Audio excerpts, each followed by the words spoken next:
Ok, pessoal, chegamos então nas entrelinhas aqui de quarta-feira dessa primeira lição desse terceiro trimestre de 2018. Preparação para o Pentecostes. Bom, nas entrelinhas aqui o que nós queremos explorar seria justamente o porquê desse Pentecostes. Qual seria o propósito desse Pentecostes, né? E os nossos amigos, os discípulos, né?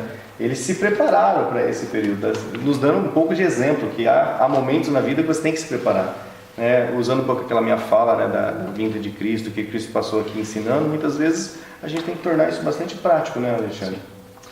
Existe uma abordagem possível do Pentecostes, que o Ricardo já fez em vídeos anteriores, que é falando do Pentecostes a partir da perspectiva das festas, né, do paralelo das festas. É uma perspectiva muito interessante, não é a perspectiva que a gente vai adotar aqui, não por achar que ela não seja válida, mas por tentar um aspecto mais pastoral. Nós vamos adotar depois. Próxima semana, que é o Pentecostes. Que é o Pentecostes mesmo. Mas aqui a gente vai tentar trazer um aspecto mais pastoral e mais prático.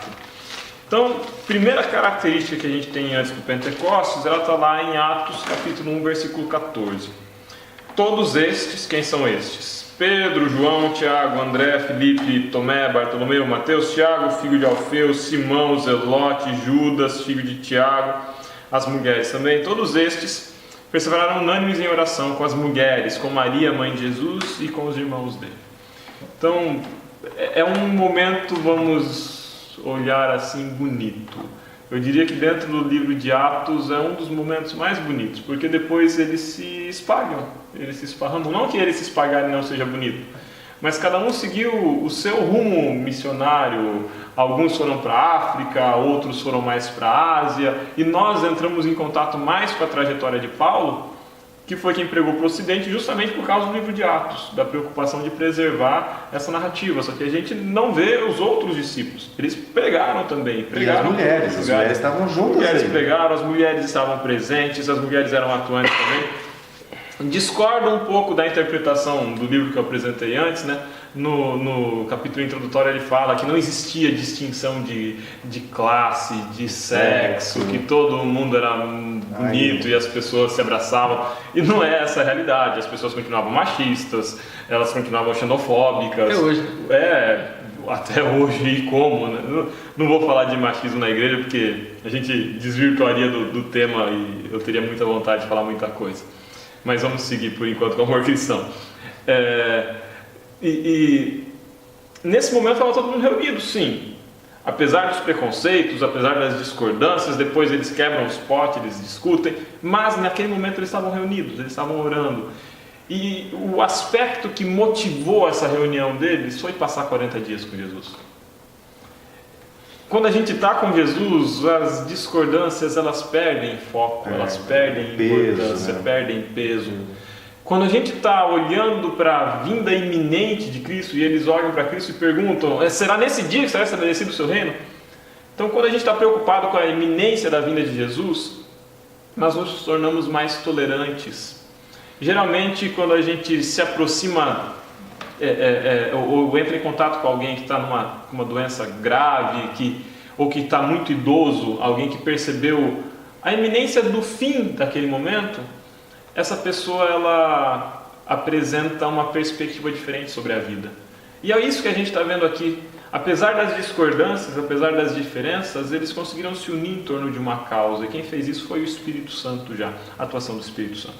Mas esse povo unido, compartilhando de momentos juntos, compartilhando da oração, perseverando na oração, esse povo esteve apto para receber o Espírito Santo. Esse Espírito Santo já tinha sido prometido anteriormente, quando o próprio Jesus disse no capítulo 1 de Atos, versículo 8: mas recebereis poder ao descer sobre vós o Espírito Santo. Só que eu preciso agora a gente entender também que esse Espírito Santo ele é enviado com uma finalidade, com um propósito. Recebereis poder ao descer sobre vós o Espírito Santo, versículo 8, e sereis minhas testemunhas.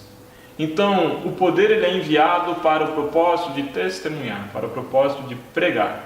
Quanta distorção, né? Hoje, que clamam pelo Espírito Santo para ter outros poderes, né?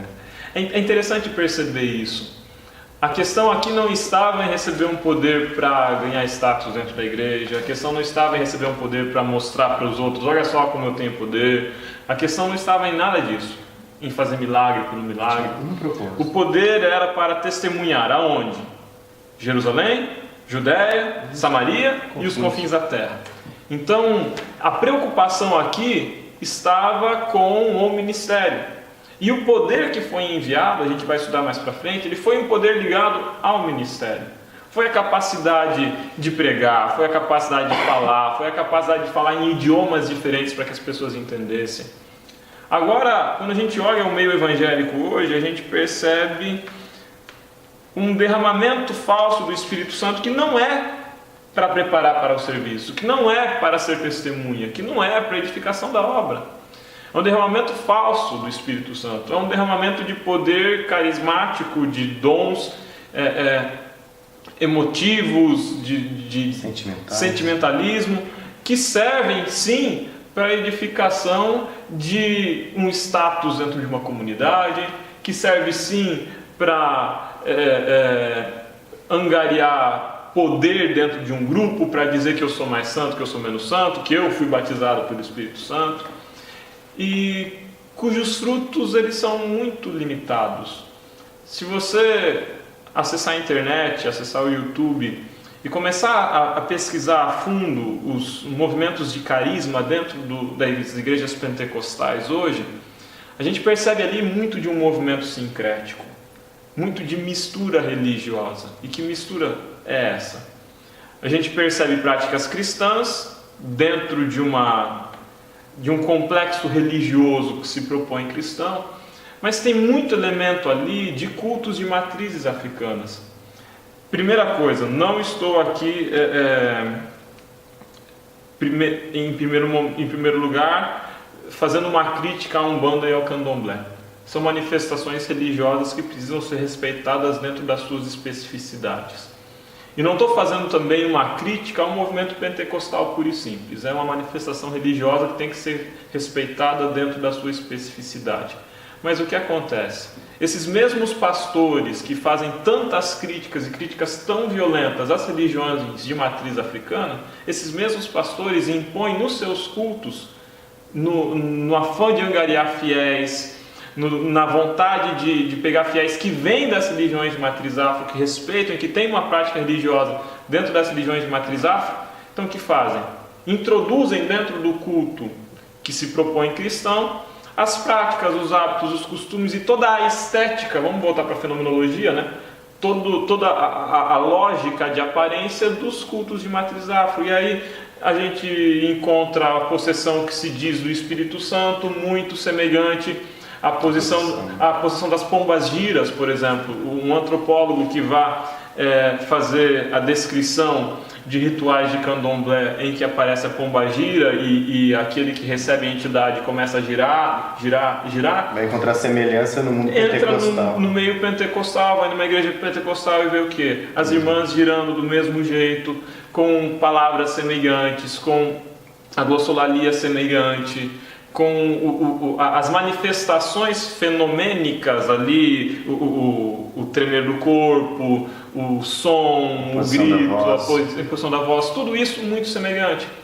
Então, entender talvez esses dons de falso carisma, eu digo, num viés um pouco mais sociológico, eu não tenho o conhecimento, nem referencial teórico suficiente para fazer isso com qualidade, mas entender isso à luz do processo de desenvolvimento dessas religiões, associadas a pessoas que vêm da trajetória de religiões de matriz africana, pode elucidar um pouco para entender o meio pentecostal. Aqueles que tanto criticam e tão veementemente criticam as religiões de matriz afro, que estão por aí chutando oferenda, quebrando despacho, que estão por aí apedrejando criança na porta de centro de Umbanda, na porta de terreiro. Aconteceu isso, evangélicos fundamentalistas no Brasil foram na porta de um centro de Umbanda e apedrejaram uma criança que estava chegando para as cerimônias ali. Então essa mesma galera que está fazendo isso, dentro dos seus cultos está mimetizando as práticas. O traficante que antes, numa favela do Rio de Janeiro, procurava uma mãe de santo para fechar o corpo, agora procura um pastor para ser ungido e manda os membros da sua facção criminosa fechar o terreiro, fechar o centro de Umbanda. Então, acredito que o meio pentecostal ele deveria talvez voltar um pouquinho mais à acidez da sua crítica para si mesmo e menos para as outras manifestações religiosas, entender que muito daquilo que eles dizem ser manifestação do Espírito Santo tem uma raiz na senzala. Pessoal, essas então foram as entrelinhas aqui de quarta-feira. Interessante, né, a fala. É importante entender todas essas manifestações culturais, porque nós somos frutos da cultura, né? E ter uma raiz na senzala não é demérito, tá bom? Sim. Mas ela precisa ser reconhecida. Então tá, pessoal, não se esqueça, né, de se inscrever no canal, acionar seu sininho e deixe seu joinha. Se você gostou aqui dos comentários do canal Entre Linhas, né, seja bem-vindo, se está chegando a primeira vez, deixe seu joinha para ajudar aí ao joinha missionário, para promover o vídeo, para que o YouTube consiga recomendar esse vídeo para outras pessoas e outras pessoas venham, quem sabe, né, um pentecostal possa vir a refletir sobre o que o Alexandre acabou de colocar aqui. E o comentário missionário, né, o post missionário. Todo mundo... E compartilhar também, a gente está esquecendo de falar, né? Compartilhe, né, o vídeo lá nos grupos do seu WhatsApp. Claro, também não vai entupir o grupo de todo mundo com o vídeo, né? Sejamos... O Espírito Santo guia você. Amém? Então nos vemos então nas entrelinhas de quinta-feira.